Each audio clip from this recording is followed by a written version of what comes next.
will we get into Fung? I mean, I feel like Fung's your favorite topic here. Mate, Like, I've not seen him in I've not really seen him in like 2 years. Like I was honestly speechless because we were gonna do this before the Fungmeister came out. 100% we were, yeah, of course. And then the next day you tagged me in it. I was like, great timing, Mr. Fung. I haven't seen you in like 2 years, and you're on the biggest platform in the UK at least right now, spouting absolute nonsense.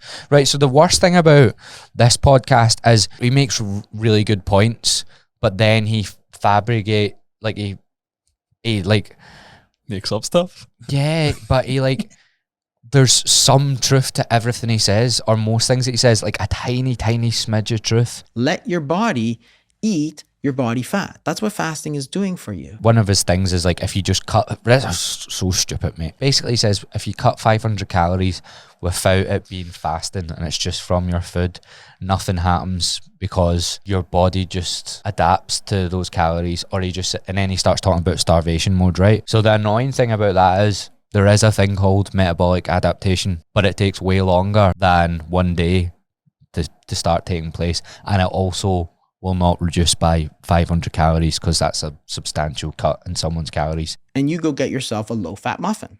Again, pure carbs, insulin spikes up, all of that goes straight into your fat stores. Why? Because you told it to. But he also says things like people will claim if you cut 500 calories that you'll lose a pound of body fat every week, and people don't really claim that. And also like your weight will fluctuate up and down all the time.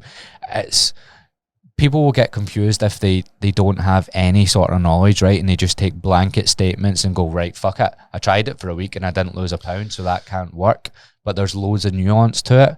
So he's playing on the fact that people aren't going to look into the nuance. He's pretty much got everyone that's went, yeah, I tried it. I didn't lose a pound. Maybe I need intermittent fast. You eat 500 less, your body burns 500 less, and you're not losing any body weight. There is an element of truth to everything he says, but then he uses it to promote intermittent fasting.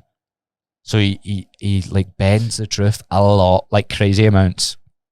Yeah, I mean, from my perspective, Jason Fung, I'm not going to use like doctor credential when I describe Jason Fung because I don't believe he's an actual doctor. What is he? A conspiracy theorist. Like Jason Fung he's a full-blown conspiracy theorist. Do you think, this is what I was going to ask you, do you think he believes what he's saying? Hard to say. Because he's selling programs and products on the back end for a high ticket. You eat fewer calories, your body burns fewer calories. It's hard to know whether or not he believes in his bullshit. Selling fasting programs for $1,200. Here's how to avoid food.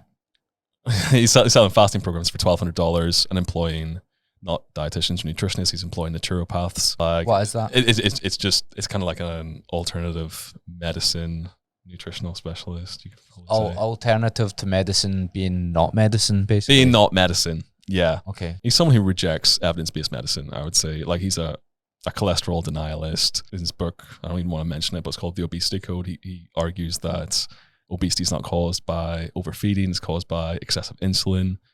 Nonsense. In part 2 of your book, you say the calorie deception. Yeah. He kind of just has this really alternative way of thinking that's not backed by evidence-based medicine. He's like the king of charlatans after, I would say, Paul Saladino probably is the top spot.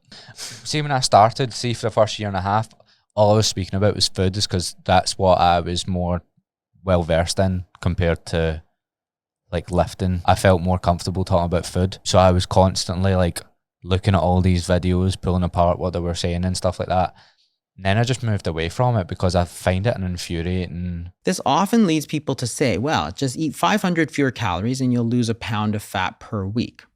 It's unquestionably false. It's more infuriating than gym talk. I mean, when people are arguing about stuff in the gym, I'm just like, yeah, but like, you're arguing about minor differences, and really you both sort of agree. You're just arguing about a tiny thing. You aren't making a big impact on people's decisions. Like someone saying, oh, to grow your delts, you might be better doing lateral raises and a higher rep range rather than an overhead press, right? Fair enough. Yeah, and I look at that and go, do you know what? See if someone does lateral raises instead of an overhead press, or vice versa, it's not going to make that much difference.